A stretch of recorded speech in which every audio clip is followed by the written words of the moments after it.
BA third year home science students, हम लोग आज फिर ऑनलाइन क्लास में हैं और आप सभी को मैं ये बता दूं कि हम लोग पेपर 1 पढ़ रहे हैं, nutritional management in health and diseases.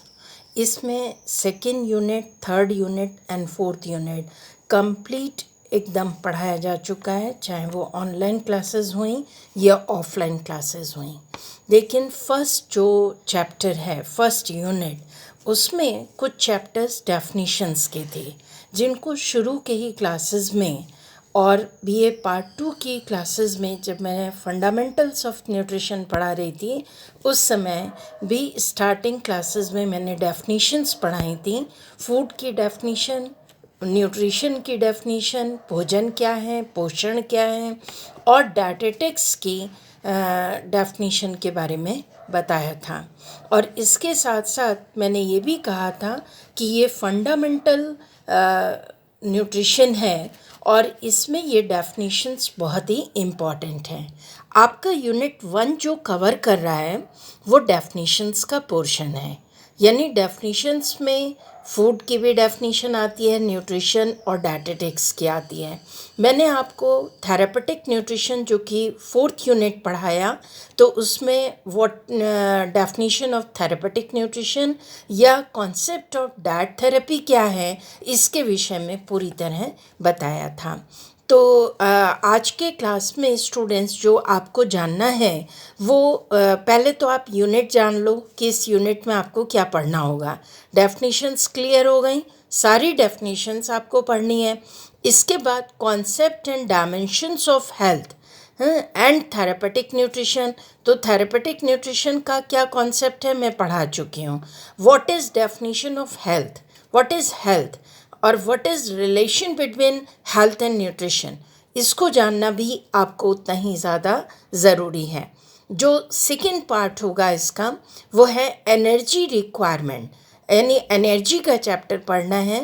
Factors affecting energy requirement, कौन कौन से कारक हैं जो ऊर्जा, एनर्जी मीन्स ऊर्जा के चैप्टर को इसमें पढ़ाना है, और ऊर्जा को कौन से कारक प्रभावित करते हैं। बीएमआर होती है वेसल मेटाबॉलिक रेट, ये बहुत इम्पॉर्टेंट है एग्ज़ाम के लिए और कॉम्पिटिटिव एग्ज़ाम्स के लिए। और बीएमआर या एनर्जी को कौन से फैक्टर्स प्रभावित करते हैं, बीएमआर के क्या कैरेक्टरिस्टिक्स होते हैं, डेफिनेशंस क्या होती हैं, डाइट इंड्यूसेस एसडीए आपको पढ़ना है, और फिजियोलॉजिकल कंडीशंस कौन कौन सी होती हैं एसडीए के बारे में, specific dynamic action of food, ये पढ़ना है। तो यानी एनर्जी का चैप्टर पढ़ना है और हेल्थ का चैप्टर पढ़ना है। और हेल्थ जानने से पहले सबसे पहले आपको न्यूट्रिशन के बारे में जानना है। न्यूट्रिशन में बता चुकी हूँ, लेकिन फिर भी आज बता रही हूँ कि ये जो बुक में सेकेंड पार्ट है उसका फर्स्ट चैप्टर है। मेरी वाली न्यूट्रिशन संपूर्ण आहार एवं पोषण विज्ञान की जो किताब है उसका ये सेकेंड पार्ट का फर्स्ट चैप्टर है। पोषण क्या होता है, इसका उत्तर हर व्यक्ति जो है वो अपने अनुसार या अपने आधार से अपने अनुसार देता है। डॉक्टर के अनुसार पोषण वह है जो रोगों को अधिक आराम प्रदान कर सके, अतः वह आहार तालिका में इस प्रकार के भोज्य पदार्थों को शामिल करेगा जिससे रोग शीघ्र से शीघ्र ठीक हो जाए और रोगी व्यक्ति जो है उससे जल्दी से जल्दी आराम मिल सके। जबकि रोगी इसका अर्थ यह लगाता है कि उसे अपने स्वास्थ्य को बनाए रखने के लिए अपने प्रिय भोज्य पदार्थों का त्याग करना होगा। तो स्टूडेंट्स, आपको ये बात समझ में आई? तो इसमें यूकेन एक साइंटिस्ट हैं, उन्होंने पोषण को परिभाषित किया है। पोषण मनुष्य और उसके भोजन के बीच स्थापित संबंध है तथा ये संबंध उसके मनोवैज्ञानिक, सामाजिक, शारीरिक और जो जैविकीय तथ्य हैं उन पर आधारित होता है। मनोवैज्ञानिक का मतलब यह है कि व्यक्ति की साइकोलॉजिकल थिंकिंग क्या है, सोशल व्यूज़ क्या हैं, उसकी फिज़ोलॉजिकल डिमांड क्या है, उसकी बॉडी की बायोलॉजिकल डिमांड क्या है, उसके अनुसार उसे जो पोषण प्राप्त होता है या भोजन जो मिलता है उसे यूथकिन कहते हैं, वह पोषण कहलाता है। और जो पोषण शास्त्री होते हैं वो कहते हैं कि पोषण शरीर में होने वाली विभिन्न क्रियाओं का एक तालमेल है, जिसके द्वारा जीवित प्राणी ऐसे पदार्थों को ग्रहण करता है जो शरीर के विभिन्न कार्यों को कंट्रोल करती हैं और शरीर के टूट फूट की मरम्मत करती हैं। तो जो शरीर के लिए भोजन के 3 मुख्य कार्य हैं, वही 3 कार्य हैं। एक तो वो कंट्रोल ऊर्जा प्रदान करता है, दूसरा वो हमारे शरीर की सभी क्रियाओं को कार्य करने के लिए नियंत्रित करता है, और शरीर में जो कोशिकाओं, ऊतकों, इनकी टूट फूट हो रही है उनकी मरम्मत करने का कार्य करता है। तो स्टूडेंट्स, इस प्रकार से हम कह सकते हैं कि जो न्यूट्रिशन है वो जो शरीर में क्रियाएं हो रही हैं सामूहिक रूप से, उन सभी क्रियाओं का निचोड़ पोषण कहलाता है। पोषण को आमतौर पे देखें तो 2 भागों में बांटा जा सकता है, या यूँ कहें कि पोषण 2 प्रकार का होता है। एक होता है पर्याप्त पोषण और दूसरा होता है अपर्याप्त पोषण। पर्याप्त पोषण स्टूडेंट्स वो होता है जो मैंने आपको सेकेंड ईयर में बताया था कि हमें पोषण द्वारा वो 7 पोषक तत्व प्राप्त होते हैं। 7 कौन से पोषक तत्व हैं? Protein, fat, carbohydrate, minerals, vitamin, water and roughage. ये 7 जो पोषक तत्व हैं जब हमारे भोजन में पूरी तरह से सम्मिलित हों, यानी पूरी तरह से मौजूद हों, तो हम ऐसे पोषण को पर्याप्त पोषण कहते हैं। लेकिन जब इनमें से एक या एक से अधिक पोषक तत्वों की आहार में कमी हो तो हम इसे अपर्याप्त पोषण कहते हैं। इसकी डिटेल आप लोग बुक में और अच्छे से पढ़िएगा, लेकिन मैंने शॉर्ट में आपको बताया कि पोषण जो है वो 2 प्रकार का होता है। अब जो अपर्याप्त पोषण होते हैं इसके क्या लक्षण होते हैं? देखो, पर्याप्त पोषण के तो लक्षण ये हैं कि व्यक्ति पूरी तरह से मतलब विकसित होगा, उसका विकास बहुत अच्छी तरह होगा, उसकी हाइट उसकी एज के अकॉर्डिंग उसकी हाइट और वेट होगी, देखने में शरीर सुंदर सुडौल होगा, खूबसूरत नज़र आएगा, आँखें चमकदार होंगी, बाल चमकदार होंगे, त्वचा चिकनी और चमकदार होगी। ये पर्याप्त पोषण के परिणाम होते हैं।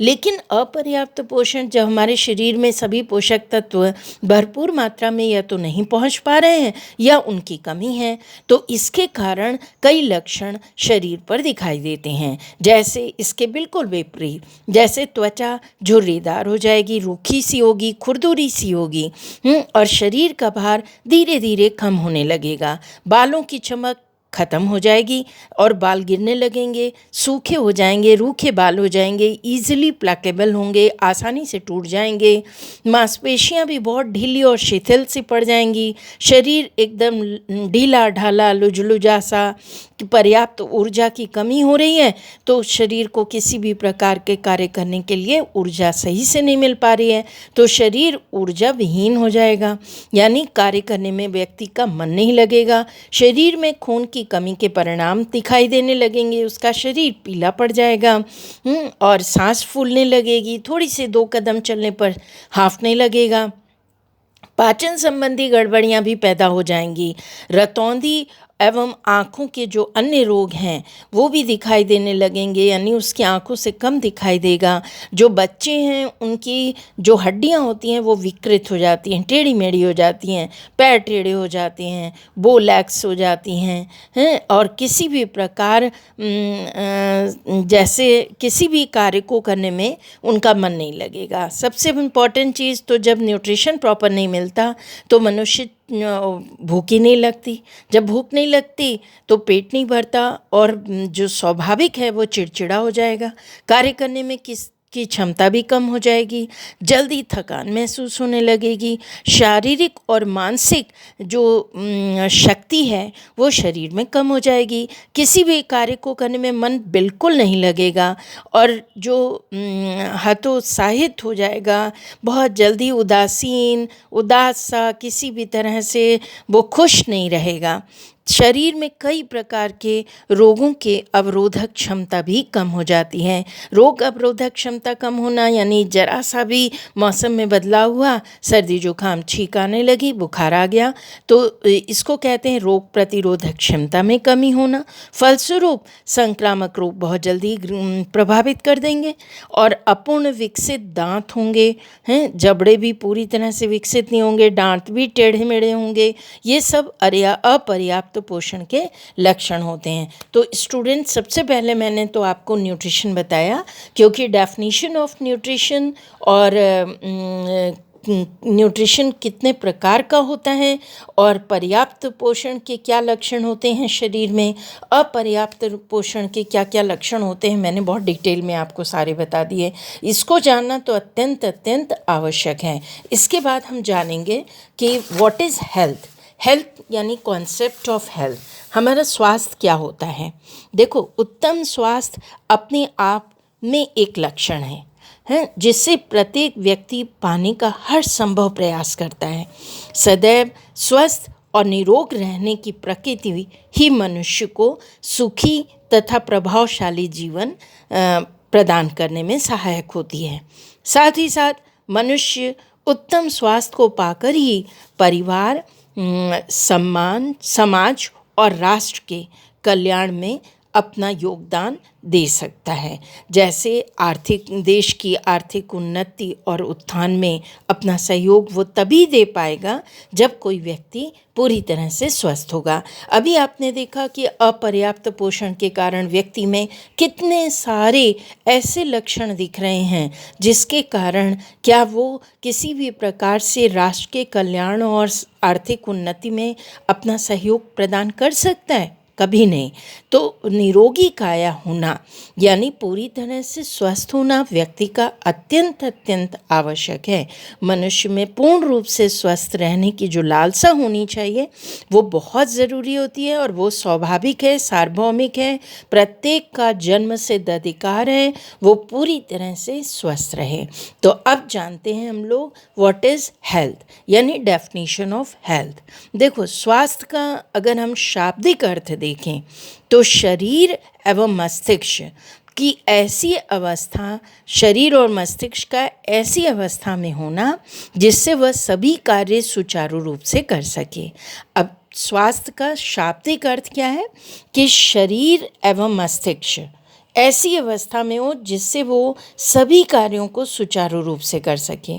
शरीर और मस्तिष्क का मतलब केवल व्यक्ति का शरीर स्वस्थ हो और मानसिक रूप से वो अस्वस्थ हो तो क्या सब कार्य कर सकता है? कभी नहीं कर सकता।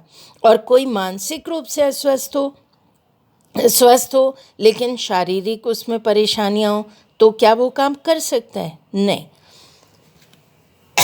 तो व्यक्ति का शारीरिक और मानसिक दोनों दृष्टि से पूर्णतः स्वस्थ होना अत्यंत आवश्यक है, तभी वो स्वस्थ कहलाने योग्य होता है। तो ऑक्सफोर्ड की जो इंग्लिश डिक्शनरी है इनके अनुसार health is a state of soundness of body और mind, that condition in which its functions are duly and effectively discharge. ये कहना ये चाहते हैं ऑक्सफोर्ड की डेफिनेशन के अनुसार कि जो आप सब जानते हैं कि एक स्वस्थ शरीर में ही स्वस्थ मस्तिष्क का भी वास होता है, यानी शरीर स्वस्थ होगा तो मस्तिष्क का स्वस्थ होना भी बहुत आवश्यक है और तभी वो संगठित होकर अच्छे प्रकार से कार्य कर पाएगा। वर्ल्ड हेल्थ ऑर्गेनाइजेशन ने भी इसको डिफाइन किया है। उनका कहना है कि शरीर को मात्र रोगों से बचाकर रखना अथवा सशक्त न होने ही स्वास्थ्य नहीं है, अपितु स्वास्थ्य से अभिप्राय संपूर्ण भौतिक, मानसिक एवं सामाजिक अवस्था में स्वस्थ रहने से है। इंग्लिश में इसको कहेंगे health is a state of complete physical, mental and social wellbeing and not merely N absence of disease और इन्फॉर्मिटी। बेटा, केवल रोग ना हो, हैं, मतलब हम हमारे शरीर में कोई रोग नहीं है। हाँ, और हम पूरी तरह से निरोगी हैं, तो क्या हम स्वस्थ हैं? नहीं। WHO कहता है कि health is a state of complete physical, mental and social wellbeing, यानी हमारा शरीर केवल रोगों से बचा रहे और हम सशक्त ना हों, हाँ, तो हम स्वस्थ नहीं हैं, बल्कि हमारा शरीर पूरी तरह से फिजिकली, मेंटली और सोशली, यानी भौतिक, मानसिक और सामाजिक अवस्था में अगर हम स्वस्थ हैं तो हम उस व्यक्ति को स्वास्थ्य या स्वस्थ व्यक्ति कहेंगे। मेरी बात समझ में आई? Health is a state of complete physical, mental and social wellbeing. केवल कोई व्यक्ति तभी स्वस्थ कहला सकता है जब वो शारीरिक, मानसिक और सामाजिक रूप से पूर्णतः स्वस्थ हो। केवल उसके शरीर में रोग नहीं है तो हम ये नहीं कहेंगे कि वो पूरी तरह स्वस्थ है, या हमें ना डायबिटीज़ है, ना हमें ब्लड प्रेशर है, ना हमें हार्ट की प्रॉब्लम है, हमें कोई प्रॉब्लम नहीं है, तो हम अपने आप, और हम मानसिक रूप से बहुत चिंतित रहते हैं। हम खड़े तो यहाँ हैं लेकिन हमारा दिमाग कहीं और है, या हमारा दिमाग सही ढंग से नहीं चल रहा है।